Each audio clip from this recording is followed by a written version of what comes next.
ఒక normal employee class ఇన్వెస్టర్‌కి ఈ రోజున్న అతిపెద్ద భయం ఏంటంటే, మనం స్టార్టప్ కంపెనీస్‌లో ఇన్వెస్ట్‌మెంట్ ఆపర్చునిటీ లూజ్ అవుతున్నాం అని. ఇది చాలామంది నేను ఏఐఎఫ్ మీద వీడియో చేసినప్పుడు 1 క్రోర్ ఎంట్రీ టికెట్ అని ఎప్పుడైతే చెప్పానో, అప్పటి నుంచి చాలామంది దానికి ఆల్టర్‌నేటివ్స్ అడుగుతున్నారు. సో, నార్మల్ ఎంప్లాయీ గనుక అయితే, మీరు normal middle class employee are employee class people గనుక మీరైతే గనుక ఈ వీడియో ఎండ్ వరకు చూడండి. ఒకటి ఫస్ట్ ఏంటంటే, మనకి సిమిలర్ రిటర్న్స్ రావాలి. స్టార్టప్‌లో మీకు ఎక్కడ రిటర్న్స్ ఎక్కువ ఎందుకు వస్తాయి అన్న క్వశ్చన్ ఒకటి అడిగితే, మీకు స్టార్టప్స్‌లో గ్రోత్ స్టేజ్‌లో ఉంటాయి. అంటే గ్రోత్ స్టేజ్‌లో వాళ్ళ ప్రోడక్ట్ సక్సెస్ అవ్వగానే ఇమ్మీడియట్ గ్రో అవ్వడం స్టార్ట్ అవుతది.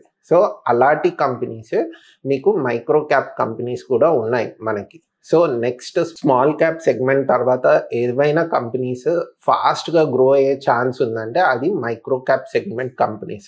సో, మీరు మైక్రో క్యాప్ ఇన్వెస్ట్ చేయాలి అనుకుంటే మీకు చాలా మ్యూచువల్ ఫండ్స్ ఆఫర్ చేస్తున్నాయి. యాజ్ ఆన్ టుడే మైక్రో క్యాప్స్‌లో మీరు ఇన్వెస్ట్ చేయొచ్చు. అండ్ ట్రస్ట్ మీ 2020 నుంచి 2025 గనుక మీరు డేటా తీసుకుంటే మైక్రో క్యాప్ కంపెనీకి ఒకటి 6.5 టైమ్స్ పెరిగింది. దాని మార్కెట్ వాల్యుయేషన్ 6.5 టైమ్స్ పెరిగింది.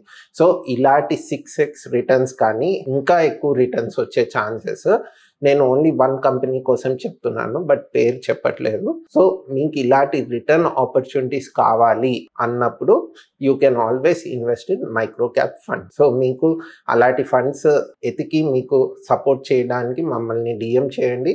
లేదు అంటే మీరు కింద ఇచ్చిన లింక్‌తో మీరు సైన్ అప్ అవ్వండి ఫ్రీగా. అక్కడి నుంచి మీరు మ్యూచువల్ ఫండ్స్‌లో ఫ్రీగా ఇన్వెస్ట్ చేసుకోవచ్చు. Thank you.